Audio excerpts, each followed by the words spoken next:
ఓం శ్రీ గురుభ్యో నమ. ఓం శ్రీ మాత్రే నమ.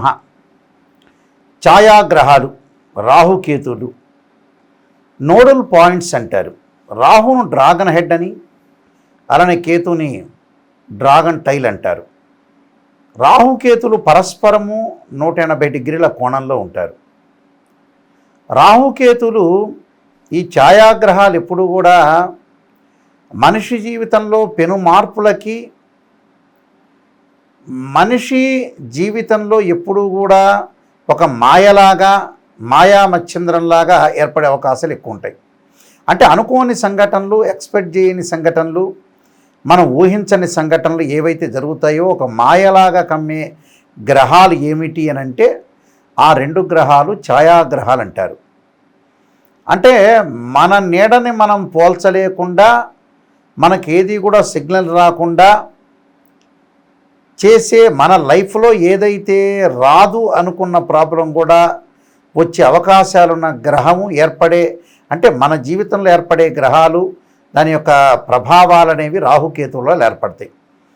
అంటే మనం ఏం ఊహించకుండానే ఊహించకుండా మన కష్టాలు తెలియజేసే గ్రహాలు ఛాయాగ్రహాలు. అలానే సేమ్ టైం సుఖాన్ని కూడా, ఊహించని సుఖాన్ని ఇచ్చే కూడా రాహుకేతులే. ఎందుకంటే వాళ్ళ యొక్క స్థానాలను బట్టి మన ఫలితాలను ఇప్పుడు కూడా అంచనా వేయాలి. అంటే పరస్పరం 180 డిగ్రీల కోణంలో ఉంటాయి. అయితే ప్రత్యేకంగా దీంతో కాలసర్పదోషమని, సర్పదోషాలు, రాహుతో ఏర్పడే గురుచండాలయోగ దోషాలు ఏర్పడుతుంటాయి. అంటే ధనపరంగా ఇబ్బందులు, జీవితంలో పైకి వెళ్ళలేకపోవటం, రాహుకేతుల మధ్యలో మిగతా గ్రహాలన్నీ కూడా బంధించబడి ఉంటే దాన్ని కాలసర్పదోషం అంటారు. అనంత, కుళిక, శంఖపాల, తక్షక, కర్కోటక, విషక్త, పద్మ, మహాపద్మ ఇలాంటి 12 సర్పదోషాలనే ఉంటాయి. అంటే 12 కాలసర్పయోగ దోషాలు అంటారు.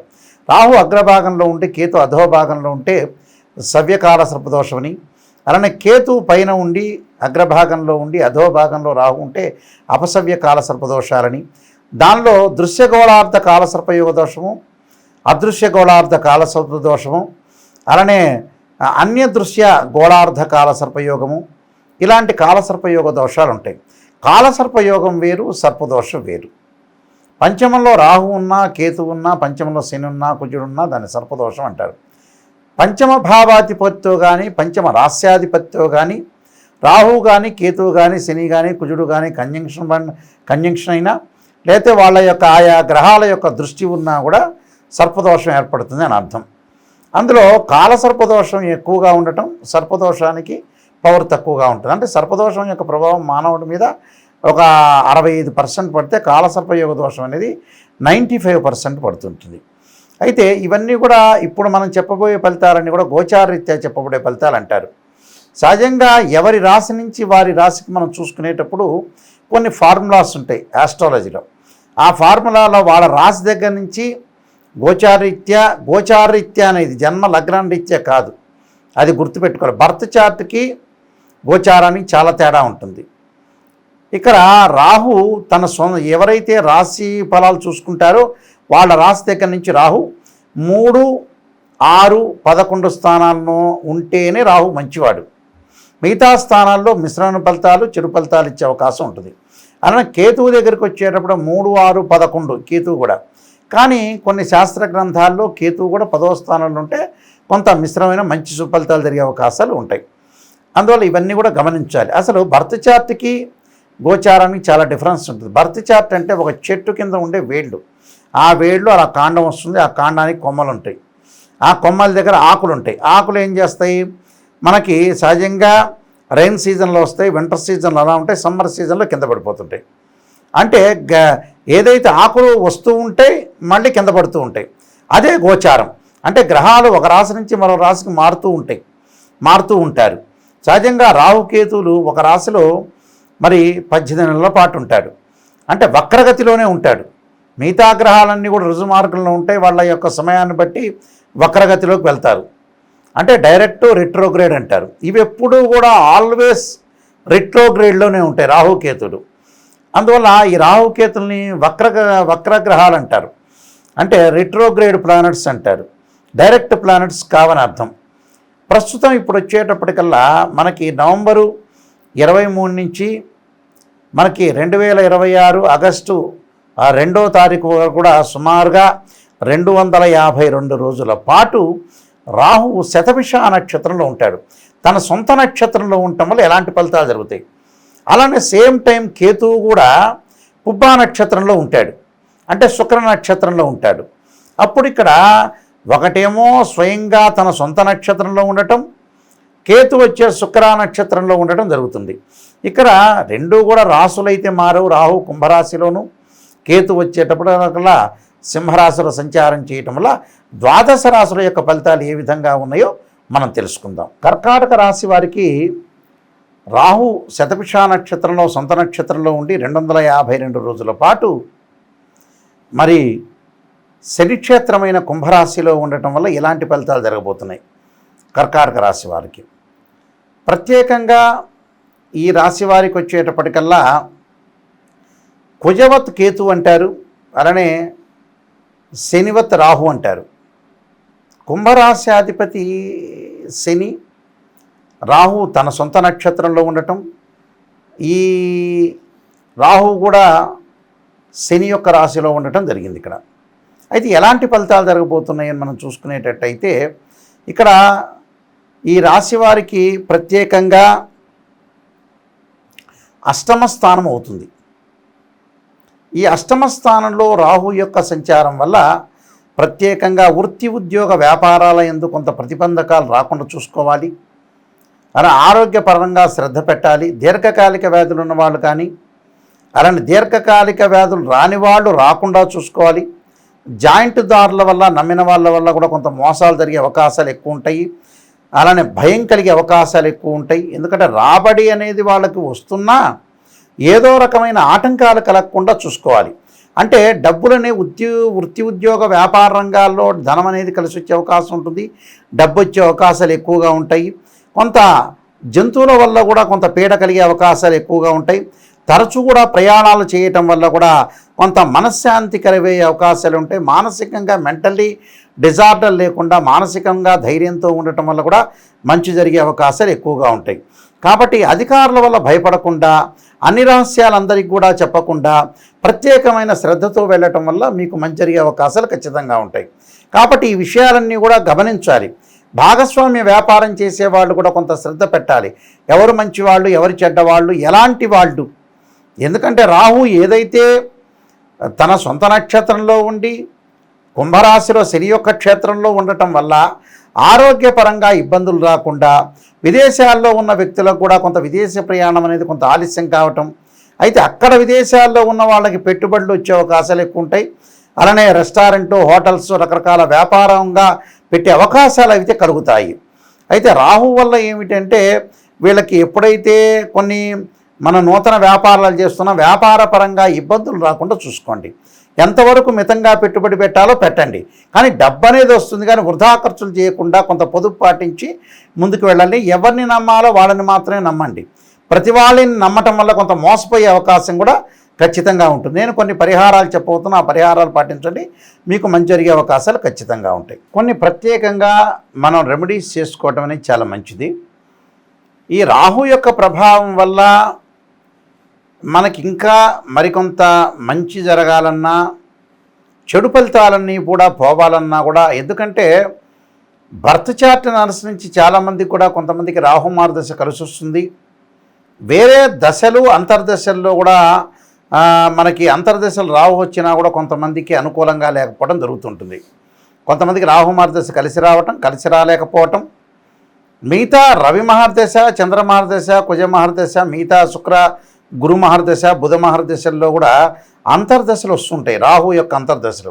ఆ అంతర్దశల్లో కూడా వాళ్ళకి ఎఫెక్ట్ కావటం ఒకటి, అంటే వివాహాలకు సంబంధించిన విషయాల్లో కానీ, అలానే శుక్ర రాహుల యొక్క కలయిక, గురు రాహుల యొక్క కలయిక, శుక్రుడు గురువు రాహు నక్షత్రాల్లో ఉండటం, అలానే కేతు నక్షత్రాల్లో ఉండటం జరుగుతుంటుంది జన్మజాతకంలో. సహజంగా శుక్రుడు అశ్విని, మఖ, మూల, అలానే ఆరుద్ర, స్వాతి, శతభిష నక్షత్రాల్లో ఉండకూడదు. శుక్రుడు రాహుతో కానీ కేతువు కానీ కంజంక్షన్ కాకూడదు. అలానే గురువు అశ్విని, మఖ, మూల, ఆరుద్ర, స్వాతి, శతభిష నక్షత్రంలో ఉండకూడదు. గురు రాహుల యొక్క కలయిక, గురుకేతువుల యొక్క కలయిక ఉండకూడదు. శుక్రుడి మీద రాహు దృష్టి కానీ కేతు దృష్టి కానీ ఉండకూడదు. గురువు మీద కూడా రాహు దృష్టి కానీ కేతు దృష్టి కానీ ఉండకూడదు. అలానే చంద్రకేతువుల యొక్క కలయిక, చంద్రరాహుల యొక్క కలయిక అనేది మంచిది కాదు.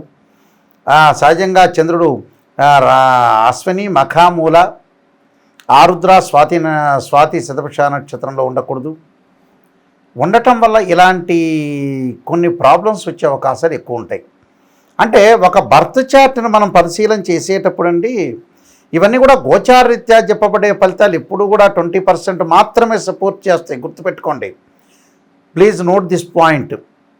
బర్త్ చార్ట్ అనేది 80% ప్రభావం చూపించే అవకాశం ఉంటుంది. అందువల్ల ఈ 20% అంటే ఏంటంటే, ఎంత కృషి చేసినా కూడా కొంత ఆవగిందంత అదృష్టం అనేది ఉండాలి, ఏదో రకంగా కొంత అదృష్టం కలిగి ఉండాలి అని అంటే గోచారాన్ని చూడాలి.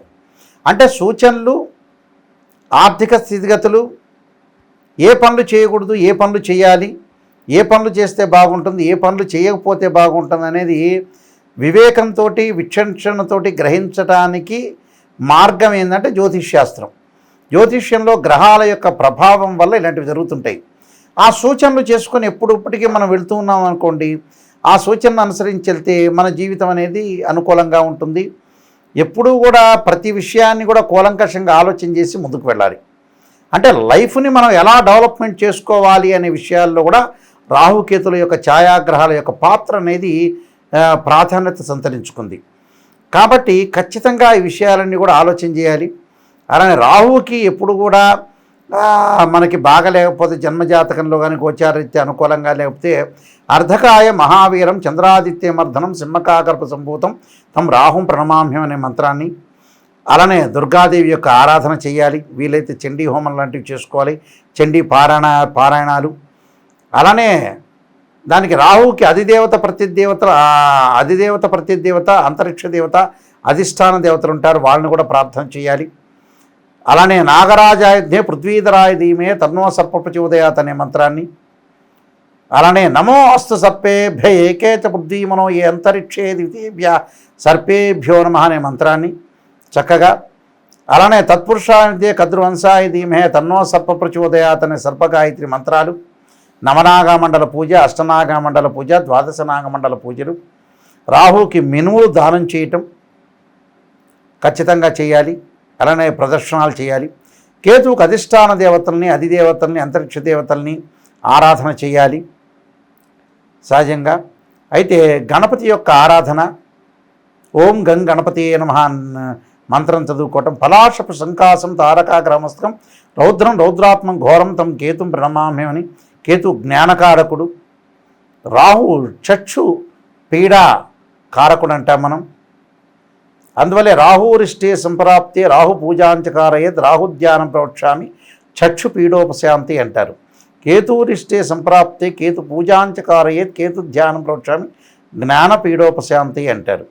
కేతు అధిష్టాన దేవత. అక్కడ గణపతి యొక్క ఆరాధన చేయటం, గరికతోటి ఆరాధన చేయటం, గకార అష్టోత్తరము, వక్రతుండ మహాకాయ కోటిసూర్య సమప్రభ నిర్విఘ్నము కుర్మే దేవ సర్వకార్యేషు సర్వదా అంటారు. గణపతి యొక్క ప్రార్థన చేయాలి. కేతువుకి ఉలవలు దానం చేయాలి. చిత్రవర్ణానికి సంబంధించిన వస్త్రాన్ని దానం చేయటం వల్ల మనకు మంచి జరిగే అవకాశం ఉంటుంది. 2 జంట సర్పాలని ఆరాధన చేయాలి. రాహుకేతుల యొక్క పూజ చేయాలి. వీలైతే రాహుకేతుల యొక్క హోమం, ఛాయాగ్రహ హోమం అంటారు. అలానే సర్పసూక్త పాశుపతాశ్రుద్ర అభిషేకం, 10 శివలింగాలతోటి అభిషేకం చేయటం, ఇలాంటి రెమెడీస్ అన్నీ కూడా చాలా చెప్పబడింది. ఈ రెమెడీస్ అన్నీ కూడా మీరు చేయొచ్చు. కానీ బర్త్ చార్ట్ను చూపించుకోవటం చాలా ఇంపార్టెంట్. గోచారానికంటే కూడా చాలామంది అడుగుతుంటారు, గురువుగారు మాకు మేషరాశి వాళ్ళకి ఇలా ఉంటుంది. అందరికీ మేషరాశి వాళ్ళందరికీ అలా జరగదు. మేము చెప్పినట్టుగా ఖచ్చితంగా ఇక్కడ బర్త్ చార్ట్ను చూపించుకోవాలి. చూపించుకుంటేనే రాశిచక్రము, నవాంశకము, భావచక్రము, ఈ 12 చక్రాల D16 చార్ట్స్ అవన్నీ కూడా మనం చూడాలి. దశలు, అంతర్దశలు, మ్యాథమెటికల్ క్యాలిక్యులేషన్స్ వేయాలి. ఇలా వేస్తేనే మనకి నిజంగా తెలుస్తుంది. బర్త్ చార్ట్ని, గోచారాన్ని క్లబ్ చేసి చెప్తాం. అదొకటి. మీరు ముఖ్యంగా మా వెబ్సైట్ని చూడండి, www.nayakanti.com, nayakanti.in చూడండి. నేను నెంబర్ ఆఫ్ ఆస్ట్రాలజీ బుక్స్ రాశాను. ఈ రాహుకేతుల మీదనే కాలసర్పయోగము, కాలసర్పయోగ చంద్రిక, రాహుకేతువులు, ఛాయాగ్రహాలనే 4 పుస్తకాలు రాశాను. ఇవి మా దగ్గర లభిస్తాయి, తీసుకోవచ్చు. అలానే రాజమండ్రి మోహన్ పబ్లికేషను, కోటగుమ్మం వాళ్ళ దగ్గర కూడా ఈ పుస్తకాలను లభిస్తాయి. నేను నెంబర్ ఆఫ్ ఆస్ట్రాలజీ బుక్స్ రాశాను. స్వప్నశాస్త్ర పరదీపిక, సర్వదేవతా గోత్రపులు పార్ట్ 1 పార్ట్ 2, అలానే జాతక చంద్రిక, వివాహ మార్తాండము, ఇలాంటి బృహత్ పరిహార సింధు, అలాంటి నవగ్రహ స్తోత్రాలకి పారాయణం చేయటం, ఇలాంటి ఇంగ్లీషు తెలుగు సంబంధించిన చాలా గ్రంథాలన్నీ కూడా నేను రాశాను. మీరు తప్పకుండా ఏదైతే ఈ గ్రంథాలు తెప్పించుకోండి. జాతక విశ్లేషణ మటుకు ఖచ్చితంగా మీరు కింద నెంబర్ కనపడుతుంది, ఆ నెంబర్కి ఫోన్ చేసి మీరు అన్ని విషయాలు కూడా తెలుసుకోవచ్చు. కానీ మా దగ్గరకు వచ్చేవాళ్ళు ఎవరైనా సరే నిజాన్ని తెలుసుకోవడానికి మాత్రమే మాకు కాల్ చేయండి. చాలామంది కూడా ఈ మధ్యన జ్యోతిష్యులు ఏం చేస్తున్నారు, పొగుడుతున్నారు. కన్సల్టింగ్ ఫీజు ఇచ్చారని పొగిడితే లాభం ఎందుకు? మా దగ్గరికి రావాల్సిన అవసరం లేదు. నిజం చెప్పాలంటే ఎవరో పక్కన వాళ్ళని చేతే మనం పొగిడించుకోవచ్చు. నిజాన్ని తెలుసుకోవాలి. డబ్బు దేనికి ఖర్చు పెడుతున్నామో తెలుసుకోవాలి. నిజాన్ని తెలుసుకుంటే మన జీవితం అనేది మనం ఎప్పుడూ కూడా నిజంగా మోసం చేసుకోకూడదు. మోసం చేసుకుంటే మనం తప్పులో పడినట్టు అవుతాం. కాబట్టి జాతకాన్ని చెప్పించుకునే వాళ్ళు ఎవరైనా సరే మా దగ్గరికి వచ్చేవాళ్ళు సీరియస్గా ఆలోచన చేసి నిజంగా మా జీవితం బాగుపడాలి, మనం తెలుసుకోవాలి, కర్మ సిద్ధాంతాన్ని కూడా తెలుసుకోవాలి, జాతకాన్ని మనం బాగు చేసుకోవాలి, దాన్ని ప్రత్యేకంగా కరెక్ట్గా రెమెడీస్ చేసుకునే వ్యక్తులు మాత్రమే రండి. ఎందుకంటే ఉప్పు దీపం పెట్టడము, ఎదుటి వాళ్ళ ఇంటికి వెళ్ళి కొబ్బరికాయ కొట్టడము, అలానే నిమ్మకాయ తీసి పక్కన పడేయటము, ఇలాంటివన్నీ కూడా నార్త్ ఇండియాలో ఉండే ఏదైతే లాల్ కితాబు సంబంధించిన చిన్న చిన్న రెమెడీస్ కానీ వాస్తవంగా వేదాల్లో, ఋగ్వేదంలో కానీ, యజుర్వేదంలో కానీ, సామవేదంలో కానీ, అధర్వణ వేదంలో కానీ ఎక్కడా కూడా యజ్ఞయాగాది క్రతువులు పర్టికులర్గా శ్లోకాలు మంత్రాలు వాట్లకే చెప్పారు. కానీ ఉప్పు దీపాలు పెట్టండి, ఈ నూనె ఇక్కడ పోయండి, ఈ నూనె ఇక్కడ పోస్తే బాగుంటుంది, ఈ చెట్టు తీసుకొచ్చి ఈశాన్యంలో పెట్టండి, నైరుతిలో పెట్టండి అనే ఫూలిష్నెస్ మాటలు మటుకు వినొద్దండి. ప్రత్యేకంగా జాతకాన్ని నిజంగా చూపించుకోండి. మా దగ్గరికి ఎవరైనా సరే కాంటాక్ట్ చేసిన వాళ్ళు ఎవరైనా సరే ఫోన్ లైన్లో తప్పకుండా వాయిస్ రికార్డింగ్ పెట్టుకోండి. వాయిస్ రికార్డింగ్ పెట్టుకుంటే మళ్ళీ మీరు రిపీట్గా వినే అవకాశాలు ఖచ్చితంగా ఉంటాయి. మీ అందరికీ కూడా మంచి జరగాలని ఆశిస్తూ సర్వే జనా సుఖినో భవంతు.